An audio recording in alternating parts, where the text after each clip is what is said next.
Hello Indonesia, this is your captain speaking.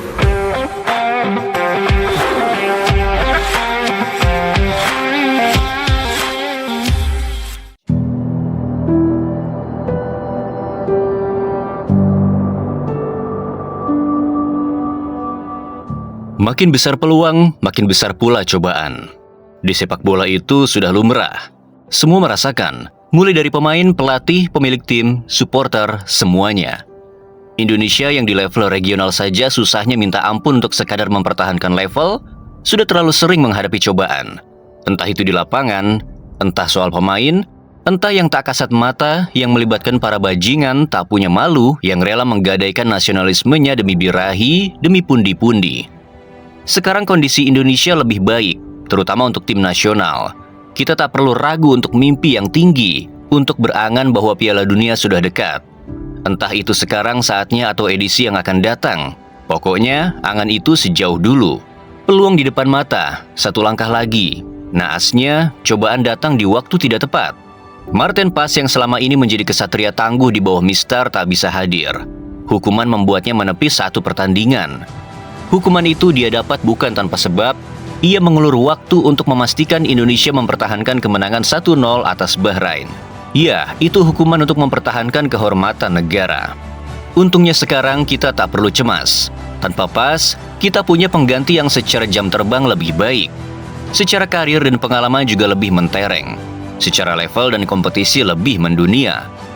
Dia adalah anak Lombok yang bermukim di salah satu kiblat sepak bola dunia, Italia, yang sedari bocah punya harapan tinggi, karir yang menjanjikan.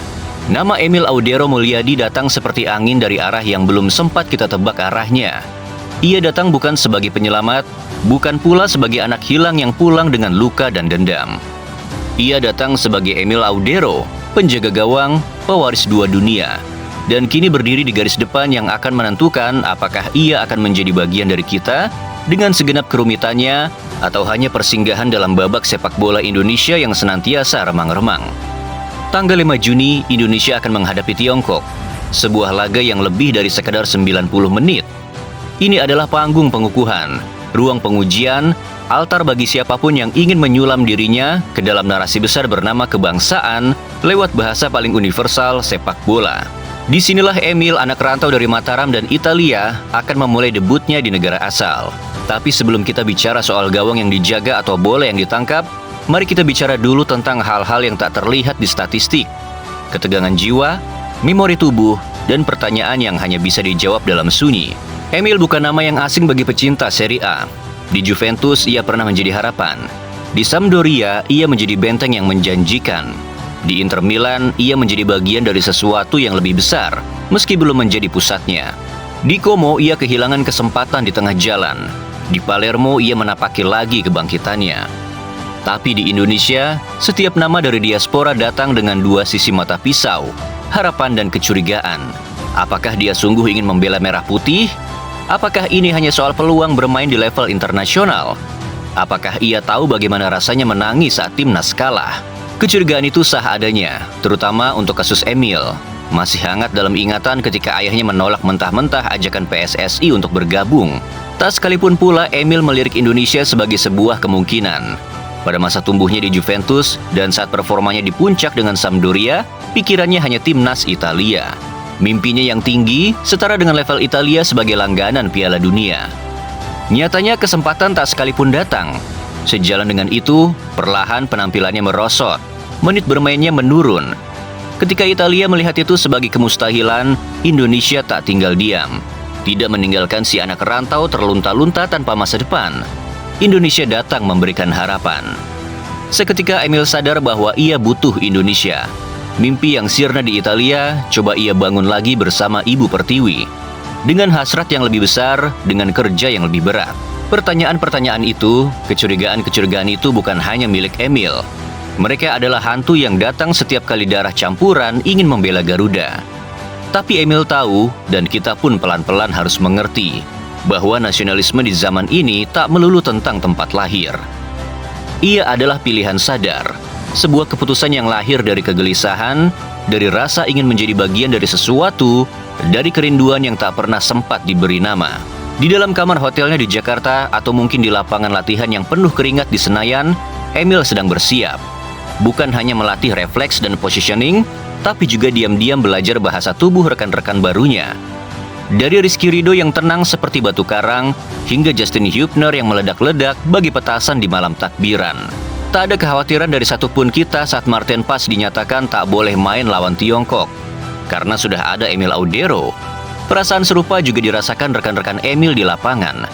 Kapten tim Jay Itzes tidak merasa kehilangan Paz, sebab ia tahu Emil bisa diandalkan.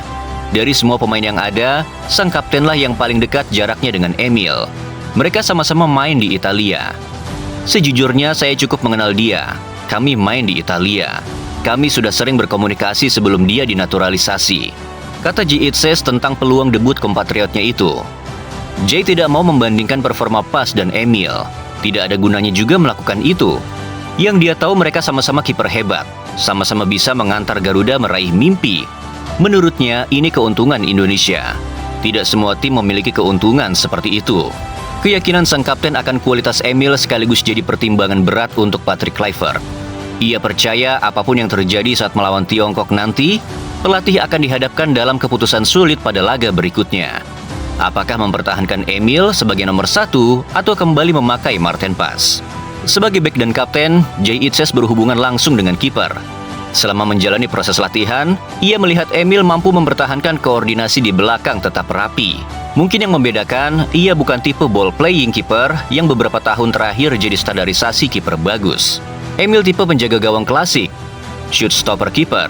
Ia memegang teguh tugas utama kiper menangkap bola, menggagalkan serangan lawan. Bahwa kiper masa kini harus aktif terlibat dalam permainan adalah bonus. Itu bisa dilatih dalam waktu yang cenderung singkat. Ia dibentuk oleh kultur defensif Serie A. Ia memiliki dasar yang kuat sebagai penjaga gawang konvensional dengan positioning yang disiplin, refleks yang cepat, dan keberanian dalam duel 1 lawan 1. Dalam beberapa musim terakhir, seiring perkembangan sepak bola, ia menunjukkan perkembangan ke arah kiper proaktif yang bisa terlibat dalam build-up dan memainkan peran sebagai penjaga terakhir yang aktif meski dalam porsi terbatas. Sebagai manusia, Emil bukanlah sosok yang sempurna. Dalam perannya sebagai penjaga gawang, masih ada beberapa kekurangan. Yang paling terasa adalah sweeping bola dan line control. Karena karakternya yang klasik, ia masih butuh waktu untuk melakukan sweeping. Ia juga cenderung tetap dekat dengan garis gawang. Umpan panjangnya juga tidak terlalu akurat, sehingga timnas akan kurang maksimal dalam memulai serangan balik. Dalam sistem yang menuntut transisi vertikal cepat, ia menjadi titik evaluasi. Emil Audero belum 100% dipilih melawan Tiongkok. Masih ada Hernando Ari yang lebih berpengalaman di timnas. Namun bisa dikatakan peluang kiper Palermo debut mencapai 95%. Ia tahu peluangnya bermain sangat besar. Pelatih sudah memberi kode. Kapten tim juga sudah menunjukkan tanda Emil lah yang nanti mengawal Garuda. Ya, saya punya peluang bermain pertama kalinya di sini. Itu adalah kebahagiaan yang sangat besar, ungkapnya. Maka tak heran, hari-harinya kini diselimuti kebahagiaan. Emil tengah berbunga-bunga menyongsong hari esok. Tapi dia tahu tak ada gunanya sesumbar. Tak banyak yang bisa diceritakan soal peluang itu. Menurutnya sekarang yang terpenting adalah fokus selama latihan, memberikan 100%. Sisanya biarkan pelatih yang menentukan. Itulah sikap seorang profesional. Yang jelas, ia harus belajar cepat. Ia harus menyesuaikan. Sebab di tim nasional tak ada waktu untuk perlahan-lahan. Ini bukan klub dengan kontrak 5 tahun. Ini bukan latihan musim panas. Ini adalah panggilan yang setiap saat bisa berakhir dengan terima kasih, Anda belum pantas. Dan disinilah keistimewaan Emil diuji. Apakah ia bisa membangun komunikasi di tengah keraguan? Apakah ia bisa membaca arah bola dan arah hati tim ini? Dan yang lebih penting, bisakah ia menjaga gawang yang selama ini terlalu sering menjadi saksi kekalahan, bukan kemuliaan? Pertandingan melawan Tiongkok nanti akan lebih dari sekadar laga grup. Ini adalah debut, dan setiap debut membawa tekanan yang lebih sunyi ketimbang final. Sebab final datang setelah kemenangan, sementara debut datang dengan prasangka, ia belum jadi apa-apa. Emil akan berdiri di sana, mungkin dengan sarung tangan hitam dan ekspresi yang tenang. Namun di dadanya, mungkin ada badai kecil yang tak kita lihat. Hati yang berdebar, jantung yang berdegup lebih kencang, dan mata yang berbinar. Namun bukankah ini yang disebut panggilan sejarah? Ketika seseorang dari tempat yang jauh, tiba-tiba diminta mengenakan simbol yang membebani banyak generasi, Garuda di dada.